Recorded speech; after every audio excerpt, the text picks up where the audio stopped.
I'll start.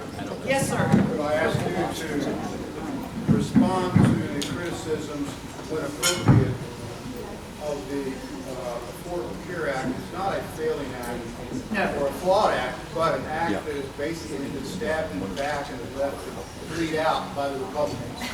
And not let them take the ground position that the act is that they have ruined or are ruining a very good act. Well, this is I an see opportunity. that position is not being taken. I really would appreciate No, absolutely. speaking up to that. Thank you. Question?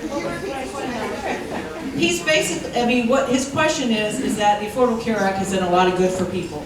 And we need to be recognizing that and supporting the fact that a lot of people are covered, a lot of people get preventative care, pre-existing conditions, and allowing your children to stay on your children to 26 until, I mean, there's a lot of good that's been done with the Affordable Care Act. And I was on Rick's show earlier today. It was taped for, I'm sure everyone's going to want to tune in, for replay next week. And I said to him, what happened today is a real failure of leadership.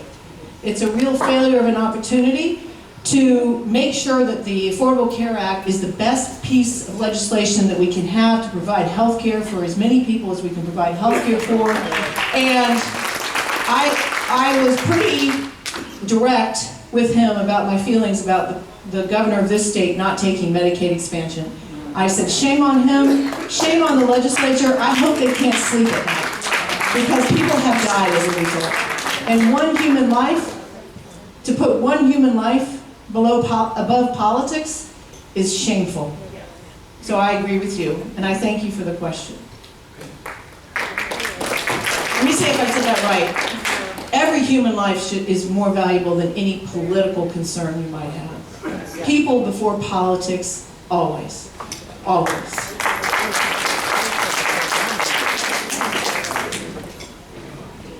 I greeted you before and expressed to you the regard with which your father has been held by anybody who's paid attention to Florida or national politics in the last 30 years.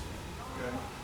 He has stood up and told the truth time after time after time after time.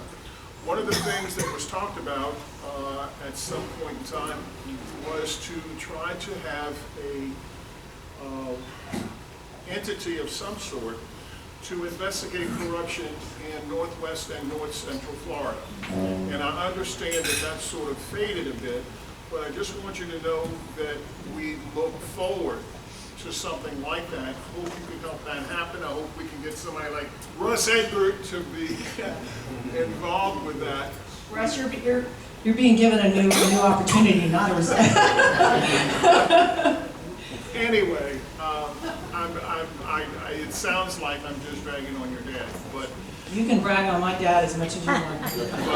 but his example is has been an inspiration to me over many years of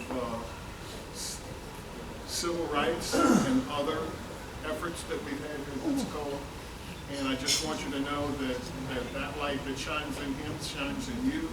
And I'm so happy that you're continuing to vie for good politics, and I and lots of people in Pensacola will support you. Well, thank you so much.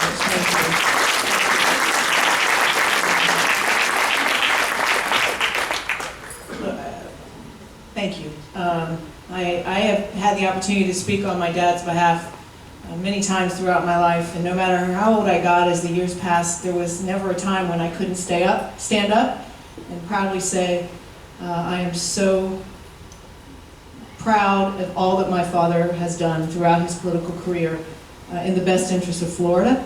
And the opportunity, and it's a responsibility as well that I have, a huge responsibility to follow in someone's, as a daughter, and to follow in my father's legacy is one that I treat with great respect and will forever honor, to make sure that I put Florida first and the people of Florida first before anything else in all that I do, because that's always what he's done.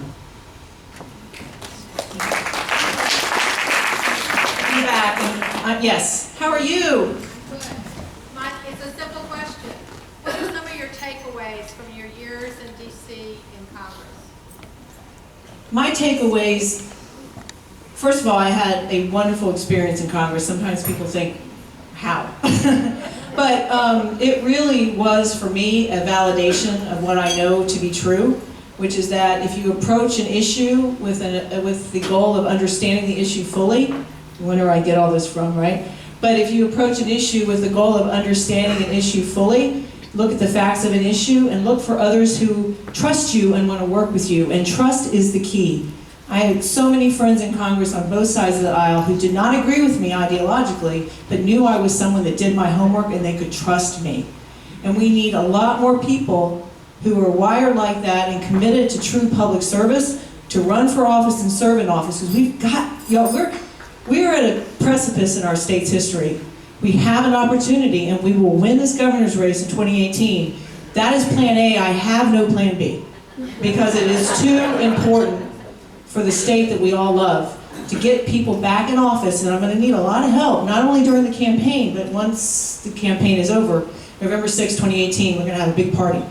But the reality is, there's a lot of hard work that needs to be done. I found people in Congress to help me. I will find people across the state of Florida to help me so we can start turning the state around.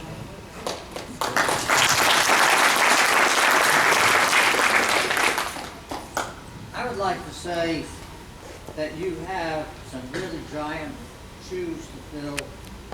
I made a presentation to your father when I was an active ombudsman for the Department of Elder Affairs. He was very helpful in recognizing the problems there was in the accountability of dollars that the people in all the nursing homes had, and how they were losing those dollars, and how underpaid the CNAs were in the state of Florida taking care of our people. We paid our ditch diggers more money than we paid to take care of our elderly people.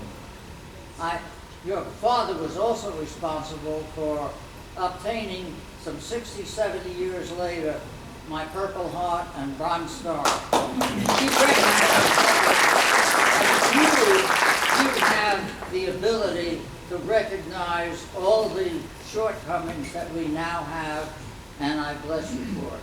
Thank you, sir. Thank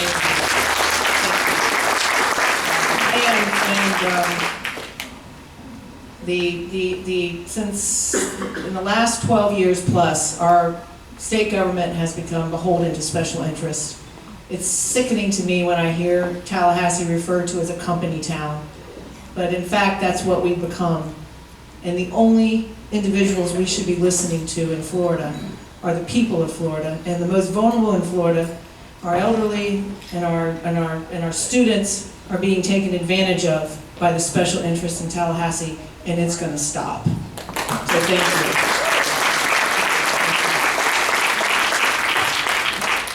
Evelyn, one more. Okay, Evelyn, you pick, because I don't want to pick. Ed's been trying to, yeah. Is there anything in your background that we need to know about?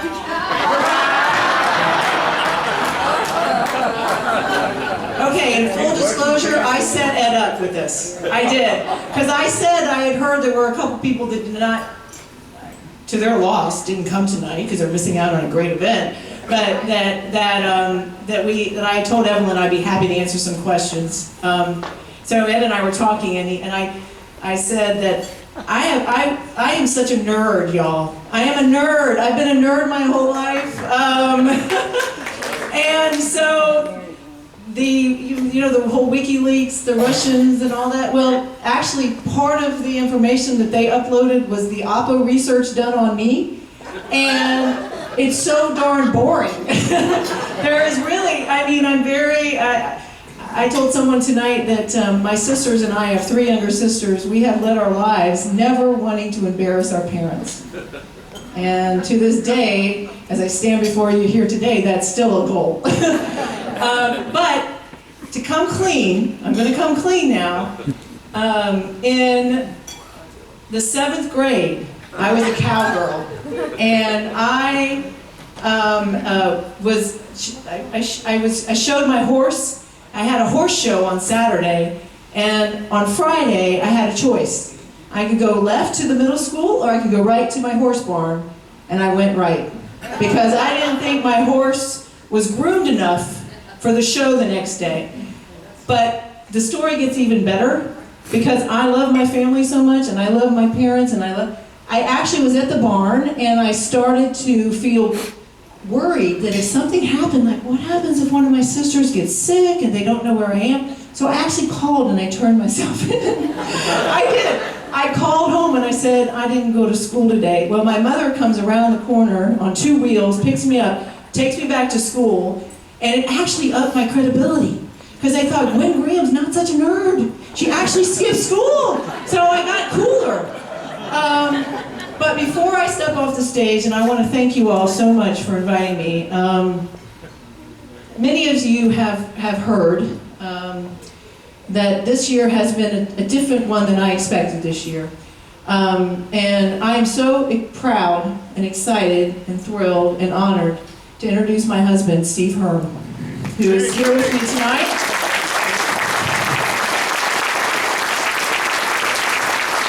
And I could not do all that I do without him by my side, providing me love and support and intellectual conversation and, you know, the occasional TV show that we get to watch. I love HGTV. Does anyone here watch HGTV? I love it. It's my guilty pleasure. But anyway, thank you, sweetheart. I love you. Thank you all. I love you all too. Have a great rest of your program. And here comes Kelly Ann. Yes.